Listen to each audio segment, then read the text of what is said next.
mara nyingi watu wengi wakiomba na majibu yao yakachelewa, huwa wanakata tamaa, wanavunjika moyo, wanahisi kwamba Mungu hasikii maombi yao, na wakati mwingine anaweza akafika mahali ambapo tumaini lake linaisha, imani yake inaisha, kwa sababu ameomba na haijatokea. Lakini tukiangalia maandiko kwenye kitabu cha Petro wa pili, waraka wa pili wa Petro ile sura ya 3 na mstari wa 9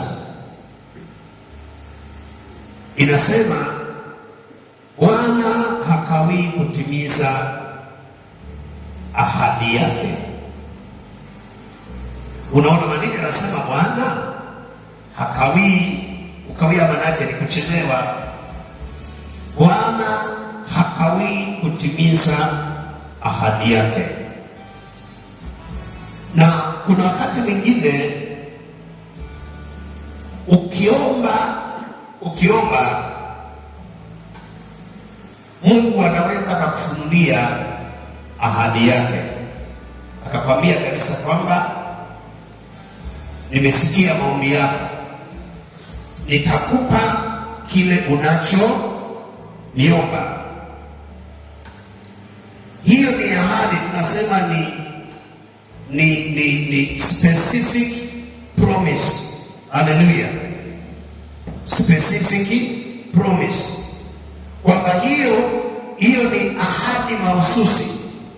Hiyo ahadi mahususi imekuja kwako direct, na Mungu anakwambia kwamba nimesikia, nitakupa. Lakini toka alipokwambia, unaweza ukasubiri, muda ukapita, na kila alichokwambia hakijatokea, na alishasema.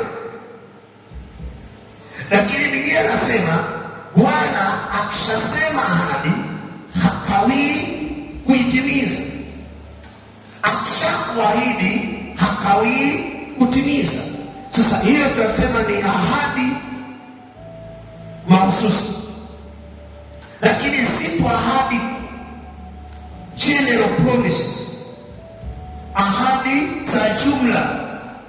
Zile ahadi za jumla ni zile ambazo amesema kwa habari ya wanadamu, kwamba mtu yeyote anichaye, mtu yeyote anayeniabudu, mtu yeyote anayenitumikia kwa uaminifu, nitafanya hivi, nitafanya hiki, nitafanya hiki, nitafanya. Hizo ni ahadi za jumla, ambazo hizo kuzipata ni lazima uingie kuzitafuta kwa bidii, ili sasa zianze kudhihirika kwako katika uhalisia.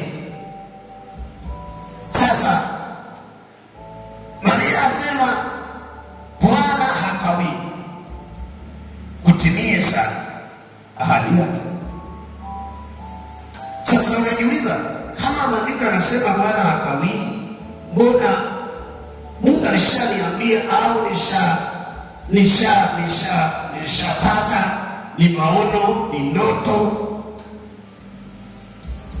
kwa neno la Mungu, kwa kusoma neno, kwa kufundishwa, nilishasikia neno la Mungu linalonithibitishia kwamba tayari nimepewa.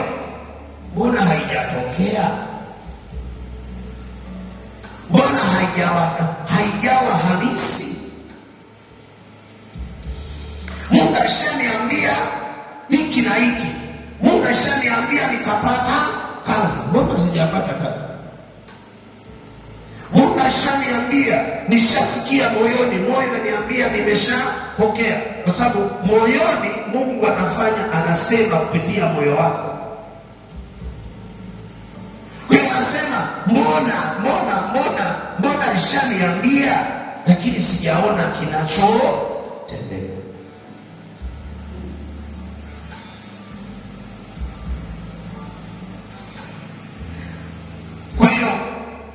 Zipo sababu nyingi, lakini tutaangalia baadhi ya sababu,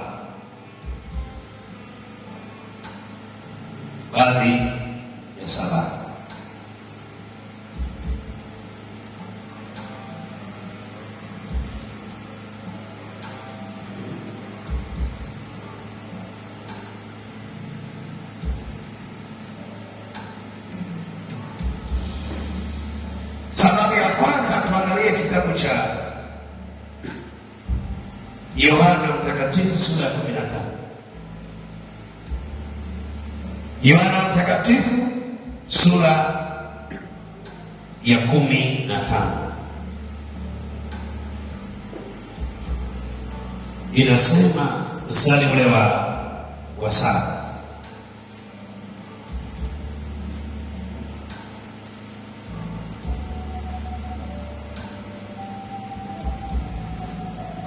sababu ya kwanza, kwa nini Mungu anaweza akatoa ahadi au akakuahidi au kaomba wewe na isitokee au ikachelewa?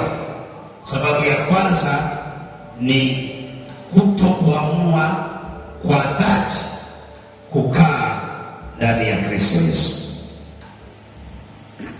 Hiyo ni sababu ya kwanza mojawapo inaweza kufanya wewe, pamoja na kuomba, pamoja na kujitahidi, lakini hakuna kinachofanyika kwenye yale maombi yako, na kwenye yale maombi unayoomba hakuna kinachodhihirika kwenye ulimwengu wa kawaida. Sababu hiyo ndiyo hii ya kutokukaa ndani ya Kristo. Anasema, ninyi mkikaa ndani yangu na maneno yangu yakikaa ndani yenu, ombeni mtakalo lote. Usome mstari kwa umakini sana, bila kwenda haraka, kwamba ninyi mkikaa ndani yangu na maneno yangu yakikaa ndani yenu, ombeni mtakalo lolote, nanyi mtatendewa. Bwana Yesu asifiwe. Kwa hiyo, kwa maana kwamba watu wengi, anaweza kaomba, anaweza kajitahidi, anaenda kanisani sawa, anaimba kwaya sawa, ni praise and worship sawa, anaimba sifa sawa, lakini kuna kitu kinaitwa kukaa ndani ya Yesu Kristo. Amen. Kukaa ndani ya Yesu sio kuingia kanisani. Kukaa ndani ya Yesu sio kwenda ibada kila Jumapili. Kukaa ndani ya Yesu ni kuamua maisha yako yote unamkabidhi Yesu. Yesu anatawala maisha yako, anatawala hatua zako, anatawala mwenendo wako, anatawala maneno yako, anatawala kinywa chako, anatawala hatua zako. Kila unachofanya Yesu anakuwa namba moja. Yesu akiwa namba moja kwa kila kitu, tayari uko kwenye dalili au uko kwenye zoni ya kuwa ndani ya Kristo Yesu. Hiyo namba moja. Lakini namba 2 kwenye kukaa ndani ya Yesu ni kuamua kuacha maisha yako yote ya dhambi na kumfuata Yesu peke yake ili atawale maisha yako. Saa mwingine anaweza kawepo kanisani lakini anafanya dhambi. Anaweza kawepo kanisani ni kijana lakini ni mzinzi. Anaweza kawepo kanisani ni binti, ni mwasherati. Anaweza kawepo kanisani ni muongo. Anaweza kawepo kanisani ni mtu mwenye hasira. Anaweza kawepo kanisani ana wivu. Anaweza kawepo kanisani ni ana kiburi. Anaweza kawepo kanisani lakini hatendi mapenzi ya Kristo Yesu. Maana yake huyo hayuko ndani ndani ya Yesu hata kama yupo kanisani. Bwana Yesu asifiwe.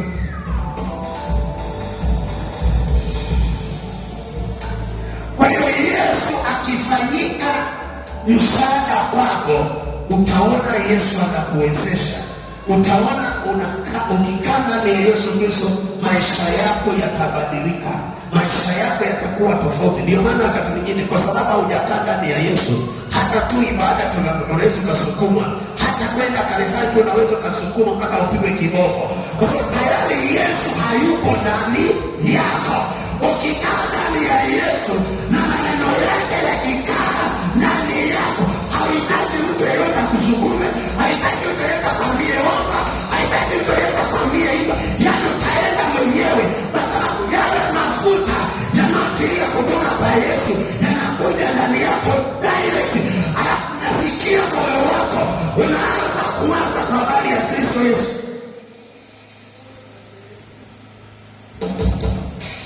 Amen.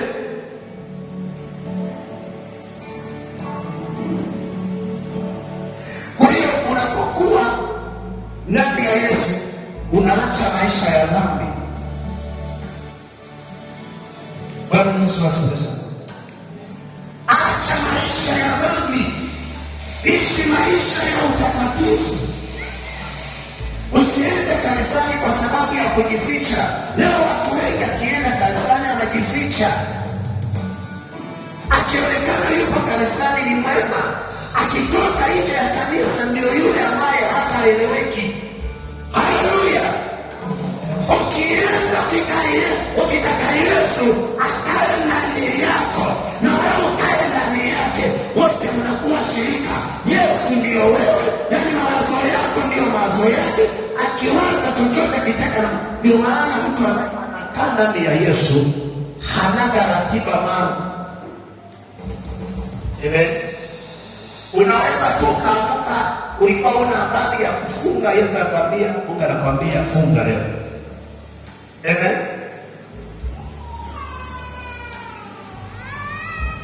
Ndio maana ukikaa ndani ya Kristo Yesu, hautahitaji mtu mpaka akwambie jamani, nenda ukafunge. Funga maono, nenda kafunge. Funga siku moja, funga masaa 12. Utaamua kwenda mwenyewe, utaamua kuomba mwenyewe, utaamua kumtafuta Yesu mwenyewe, utaamua kuimba mwenyewe, utaamua kumtafuta Kristo wewe mwenyewe. Haleluya!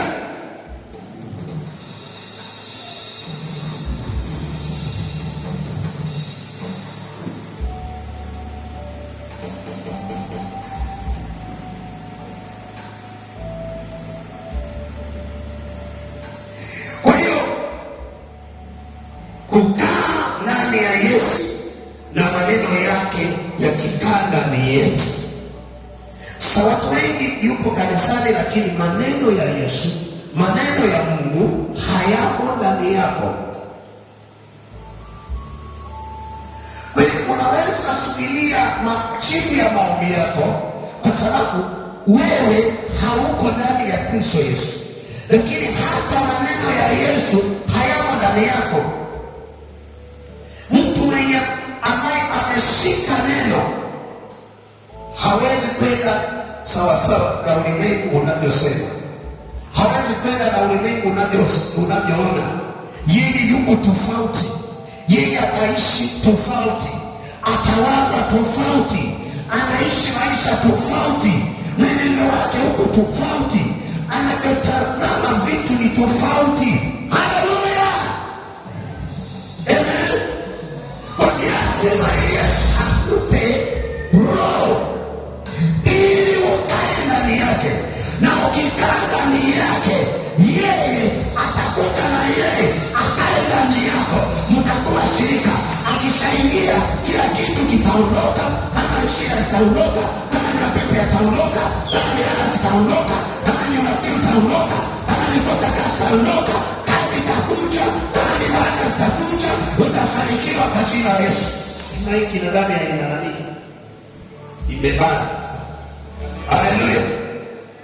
Kwa hiyo ni lazima Mungu akupe roho, alafu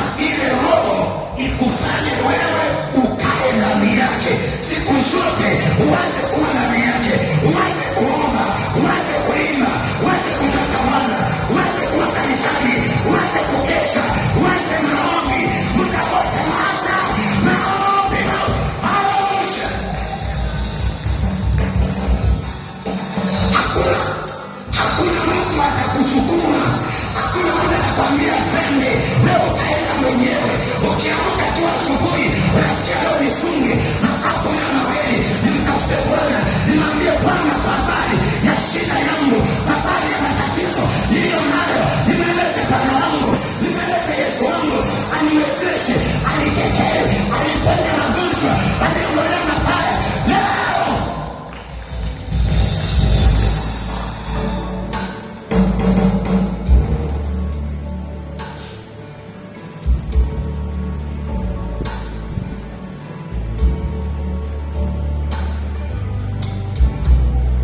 Ukikaa ndani ya Kristo Yesu na maneno yake yakakaa ndani yako, hautaishi wewe kama wewe, ila Yesu ataishi ndani yako, na kwa sababu Yesu anaishi ndani yako, utaanza kuishi vile Yesu anavyotaka, utaanza kuwaza Yesu anavyotaka, utaanza kutenda Yesu anavyotaka, kwa sababu wewe unakaa ndani ya Kristo Yesu. Amefanyika msaada wako, amefanyika baba yako, amefanyika kila kitu kwako, na hautaangalia chochote, hautaangalia watu wanasemaje, hautaangalia nani anasemaje, utaangalia Yesu anasemaje juu ya maisha yako, ahadi zake zikoje. Anasema sitakuacha, sitakupungukia, anasema sitaweka magonjwa juu yako, nitakuponya.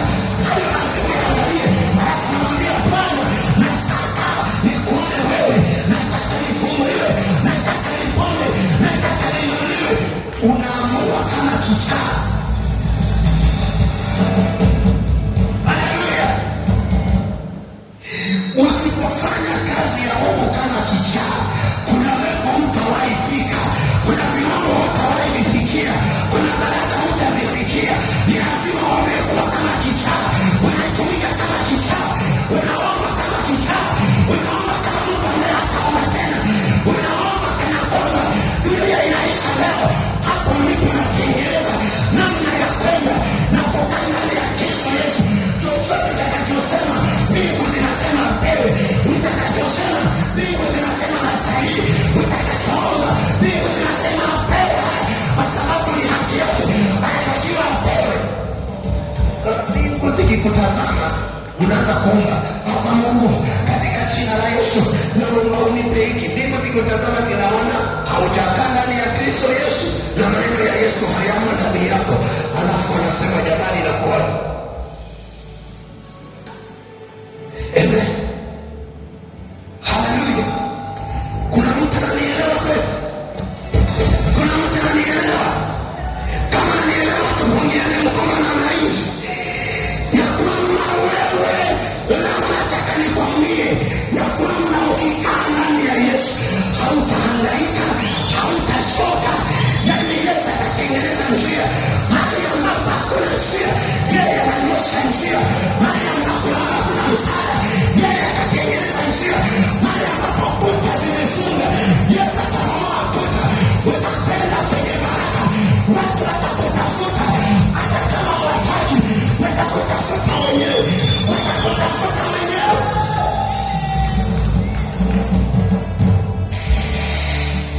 Haleluya.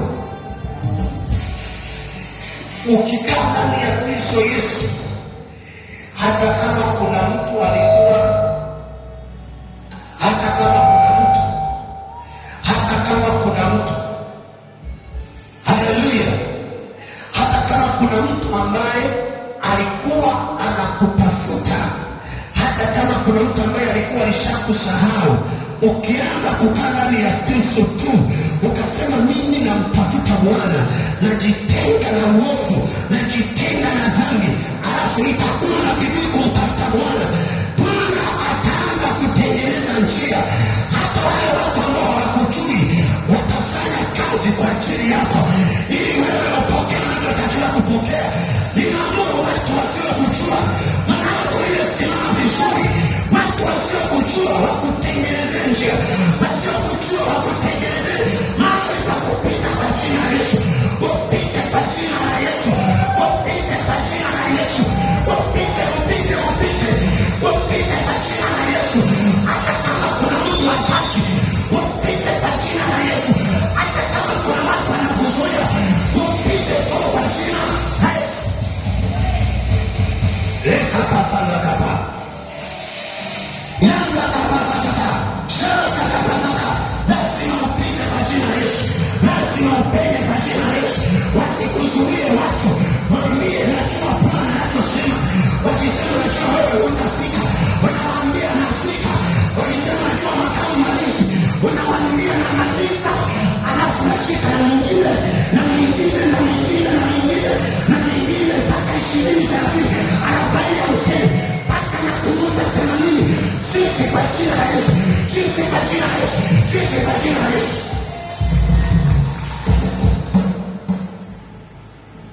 Amen.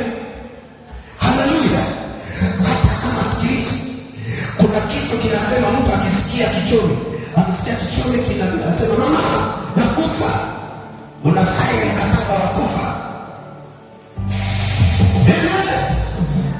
Wakisikia kichomi kinachoma mama nakufa, rohoni anasema nasikia, anasema nakufa. Hata kama uko mahali, hata kama nasikia hali sio nzuri, usiseme nakufa. Moyoni sema sisi, mwambie shetani, shetani yuko hapa. Sisi kwa jina la Yesu, sisi kwa jina la Yesu, napona kwa jina la Yesu, naishi kwa jina la Yesu, naishi kwa jina la Yesu. Usifanye mkataba wa kufa. Yana kabasata, usifanye kwa jina la Yesu. Hata kama unaomba anakwambia huwezi pona, waambie napona sisi. Alafu kianza kukiri hayo, ukakiri na leo, ukasema na kesho, ukasema kesho kutwa, kila siku ukasema, kila siku natamka, sisi napona, sisi napona, sisi napona. Ukiwa umelala unasema napona, ukiwa umelala unatembea unasema sisi napona. Haya magonjwa si yenu, haya magonjwa yataniachia. Hata napona, nimepona. Shetani huwezi kunidanganya, nimeshapona, hautanizuia kupona kwangu. Ukisema hayo, baada ya siku chache, baada ya siku tenda, baada ya siku kidogo, ukashangaa hali inabadilika. Ile hali iliyokuwepo inakauka yenyewe, inatoka yenyewe.